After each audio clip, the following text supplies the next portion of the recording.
In this series, we're recognizing that if we are going to be followers of Jesus, which is what we're focusing again on this year, then every area of our life needs to come under his leadership and his lordship, and should be influenced, should come under his influence. And in this short series, the specific area that we're looking at is the area of money, how we view and what we do with our money. So if you missed part one, you can catch up on the podcast or the live stream. But we talked last week that as a leadership team, what we believe about money can be summed up like this: give generously, save ambitiously, and spend wisely. And so last week we looked at give generously. Today we're going to look at save ambitiously and spend wisely. And if you're new to church, or perhaps you're visiting for Mother's Day and you're thinking, well, what has the church got to say about money? Well, why is the church talking about money? Well, interestingly, certainly I think it's interesting, you may not, it was the single biggest topic that Jesus talked about. So it's estimated that around 15% of Jesus' teachings focus on money. And 11 out of 39, so that's about a third, of the parables focus on money. So that's why the church is talking about money, because Jesus did. And not only that, but we see money and wealth, possessions and giving as a recurring theme throughout the Old Testament that carries through to the New Testament letters. So today we're going to start with a short passage from the book of 1 Timothy. It's in chapter 6, verse 17 to 19. If you're making notes, it's 1 Timothy 6, 17 to 19. It's going to be on the screen so that you can follow along. So it says, "Command those who are rich in this present world not to be arrogant, nor to put their hope in wealth, which is so uncertain." Let me just pause before we go any further, because you may have heard those opening words and thought, well, this isn't to me. This is addressed to someone else. This isn't addressed to me because I'm not rich. I don't know how you see yourself, if that's a word you'd use to describe yourself. But if, as you heard that, you went, no, not me, must be the person next to me. Let me just tell you for a moment that if you have food in your fridge and clothes on your back and a roof over your head and a place to sleep, then you are richer than 75% of the world. Not only that, if you have money in the bank and your wallet and maybe a bit of spare change, in like the cup holder in your car, anyone? You pound for your trolley. If you've got that, then you're among the top 8% of the world's wealthiest. So I realize there'll be lots of difference between those of us in the room here and there'll be those of us who think we don't have enough. But I think when we consider this, we need to think about the global perspective and think that the vast majority, if not all of us, many, many, many of us in the room, this will be addressed to us, even if we don't think I'm rich. So command those who are rich in this present world not to be arrogant, nor to put their hope in wealth, which is so uncertain, but to put their hope in God, who richly provides us with everything for our enjoyment. That's good, isn't it? But to put our hope in God, who richly provides us with everything for our enjoyment. Command them to do good, to be rich in good deeds. I feel like that's what we've just heard about the mothers on the stage, rich in good deeds, and to be generous and willing to share. In this way, they will lay up treasure for themselves as a firm foundation for the coming age, so that they may take hold of the life that is truly life. I don't know about you, but that sounds good to me, to take hold of the life that is truly life. And for me, when I reflect on these few verses, when I read this passage, the overwhelming feeling, the overwhelming kind of overarching theme that I see, the overwhelming feeling that I get is freedom. It's freedom. I see freedom all the way through this passage. Did you see it? Not to put their hope in wealth, but to put their hope in God.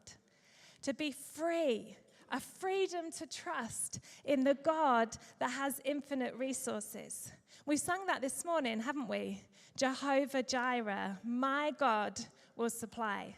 I don't know about you, but in the week since we started singing that song, I've been holding on to that phrase in different moments of my life. Jehovah Jireh, my God will supply. A freedom to trust that he is our provider. That when we cannot see how this situation is going to work out, my God will supply.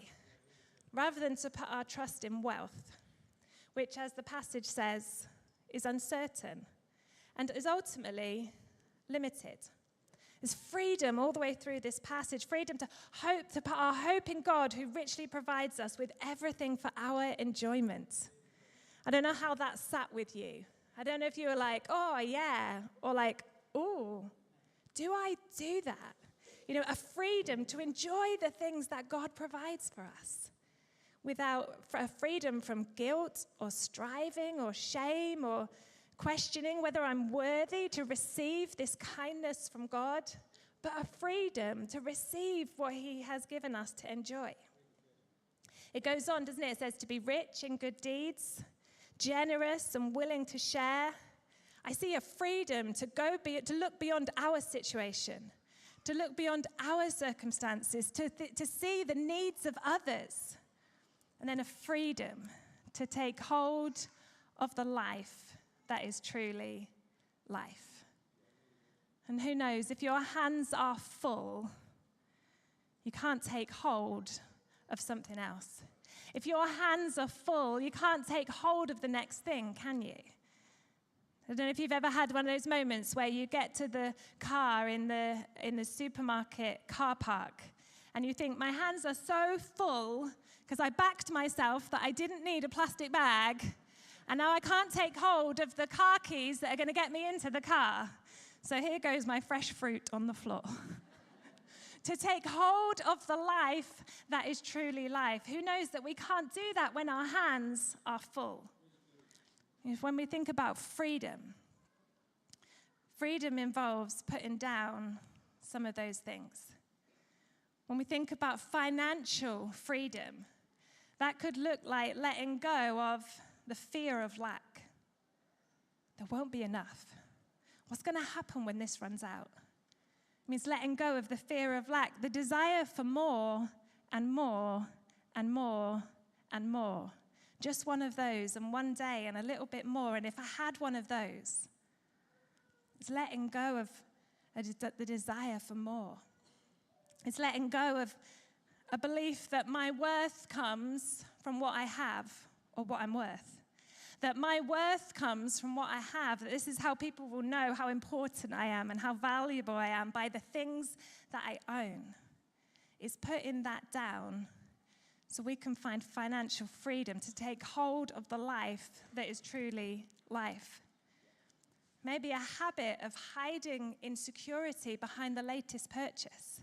If people are looking at my latest purchase, then they won't see the insecurity that I'm working so hard to hide behind it. And when we put these things down, when we let them go, when we find financial freedom, we step into another level of the life that is truly life. The life to the full that Jesus came to give us, the freedom that is rooted in him. You know, I think we see this battle for financial freedom in the words of Jesus. He talks about this. We see this in Matthew 6, verse 24. We're going to read it together. It says, no one can serve two masters. Either you will hate the one and love the other, or you'll be devoted to the one and despise the other. You cannot serve both God and money. You cannot serve both God and money. You have to choose one.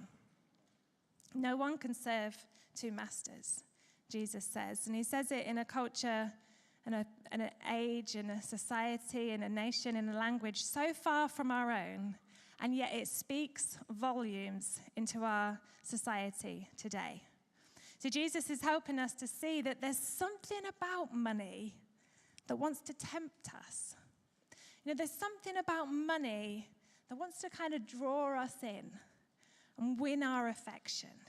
There's something about money that it's not just an inanimate object, but that it wants to take the place of God in our lives. And when we give the place of God in our lives to anyone or anything other than God, because those things were never meant to be in that place, we make that thing an idol. That becomes the thing that we worship, the thing that we serve. It becomes our master. And in the original language of this passage, in the biblical Greek, what we read, you cannot serve both God and money. The word money is in fact the word mammon, which you may have heard. It feels to me a bit like a word that we don't use so much, but I remember hearing growing up. But it's this word mammon, and mammon means the degrading influence of wealth or unhealthy desire to accumulate possessions. So it's not just, do I love God or the fiver in my wallet? Do I love God? Do I serve God?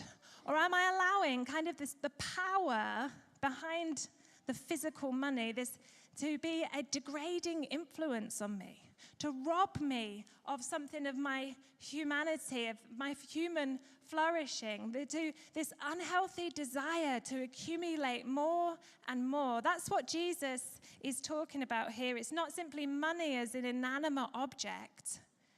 The problem isn't money itself, but the power it holds over us when we choose to make it an idol, when we choose to serve and love and be devoted to money instead of God. And that's why the passage says you can't serve two masters. Because God is master, and he's a very good master. And he's the master that when we submit our lives to him is the best place we can be in. But there's something about money that is like a counterfeit that seeks to become our master when we make it our idol. And like learning to save ambitiously and to spend wisely is part of how we walk into financial freedom. It's part of how we walk into financial freedom. It's kind of fighting. It's a defiant cry against the degrading influence of wealth.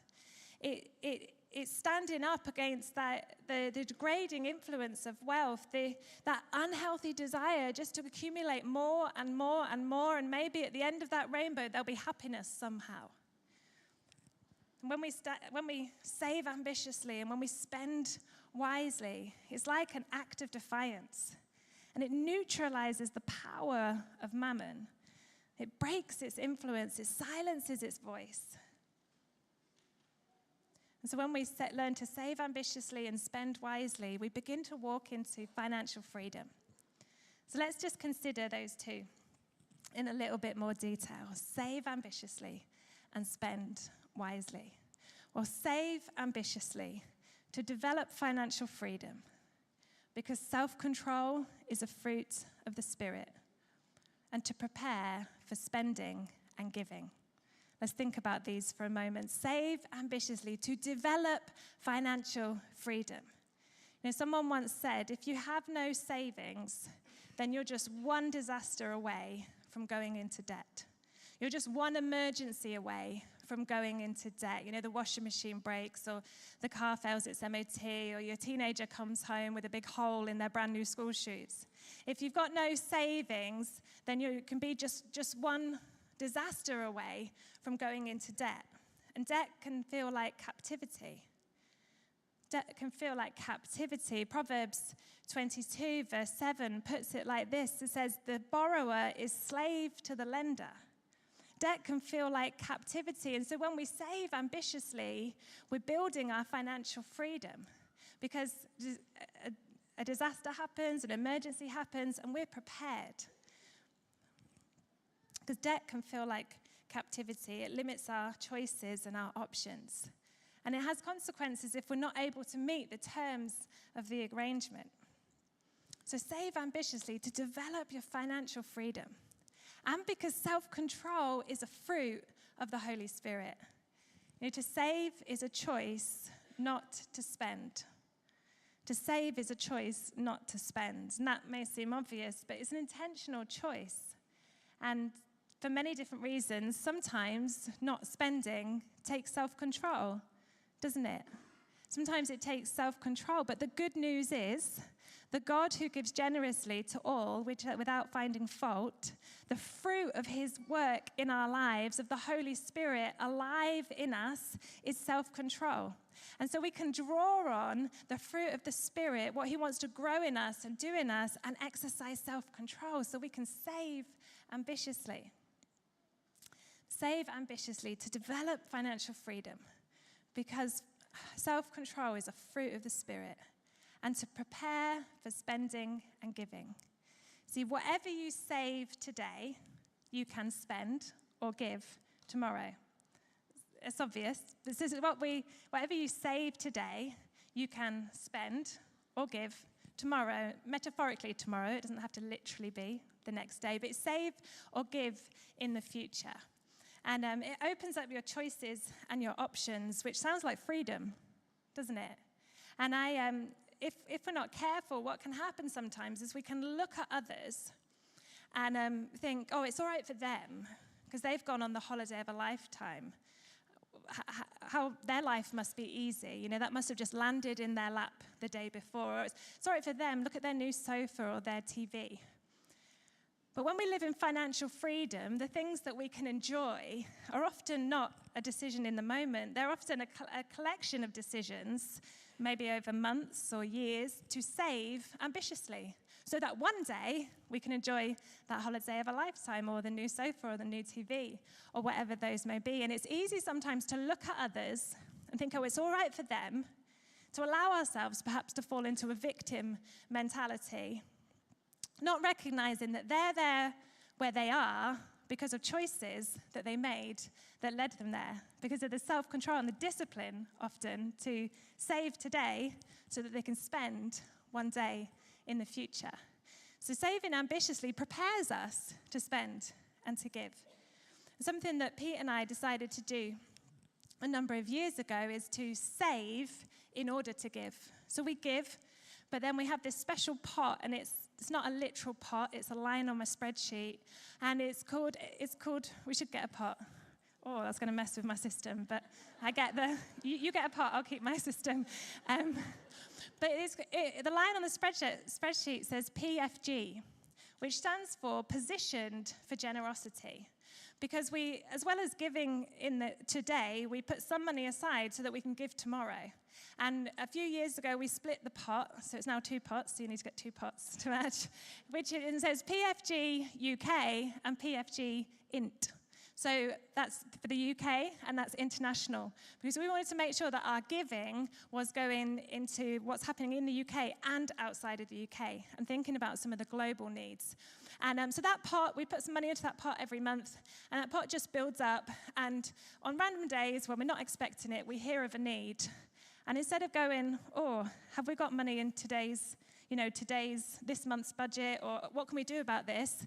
We've got a pot, and it's there, and it's just waiting for us to be generous with. And it is so much joy to be able to give to the needs of others, to be able to meet people's needs, to be able to bless others, to see an opportunity and go, we believe in this, we can get behind this. Because about a year ago, we popped some money in our pot. And then 11 months ago, we put some more money in the pot. And 10 months ago, and 8 months ago, we put some money in the pot. And so it's just there, and it's just waiting. And we're, as I said, trying to be intentional about giving to the UK and the rest of the world. But that's part of saving ambitiously to prepare for spending, but also for giving.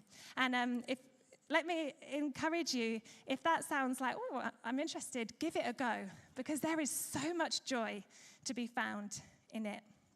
So save ambitiously to develop financial freedom, because self-control is a fruit of the Holy Spirit. You can do it. And to prepare for spending and giving. And then spend wisely. Let's just think about this for a moment. Spend wisely, because you're worth it, but it doesn't determine your worth. Spend with wisdom, because you're worth it, but it doesn't determine your worth. And I wonder sometimes if when it comes to spending, there's kind of two, probably more, but I just want to focus on two in these moments together, whether there's two traps that we can fall into.